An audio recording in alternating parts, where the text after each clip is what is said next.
di ba? O, ano? Malaki ka na. Doon sa masang espiritu. Oo, talo kita. Di ba? Panalo ako. Kasi kung umimik ka, nakipagpalitan ka na, ay naku, bubulwak yun. Lalaki ng lalaki ang ato noon. Pero kung tatahimik ka, matutuwa ang ating Panginoon, di ba? Sa mga anak natin, pag nakita natin na yung isa mababang kalooban, may mababang kalooban ng isa, matutuwa ka sa kanila Kasi alam mo na, pwede naman ang anak ko. Sa puso mo, kahit hindi mo sabihin sa kanya, sa puso mo, nagagalak ka sa kanya kasi nakikita mong may kababaang loob siya.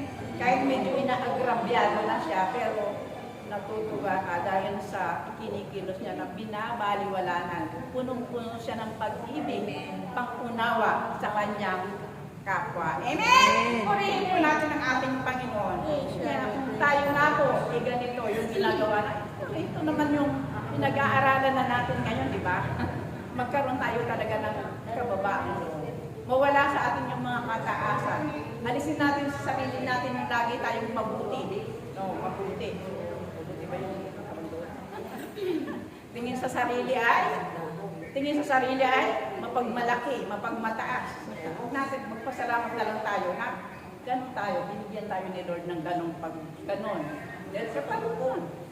Masalamat tayo na unti-unti tayong binabago na ng Panginoon. Nararamdaman natin yung pagbabago na sa buhay natin. Amen?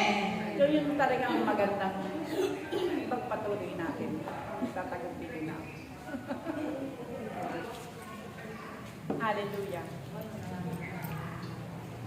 Hallelujah.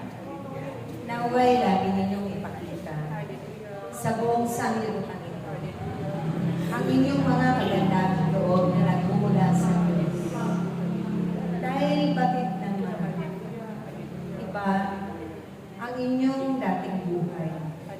Subalit, ang kasalukuyang buhay ninyo ay hindi pa nila nauunawaan. Hindi pa nila ako. Kaya't yan ang inyong ipakita at makiral lagi sa araw-araw ninyong pamumuhay upang masigit pang maparangalan ang banal na pangalan ng Diyos na makapangyarihan sa lahat.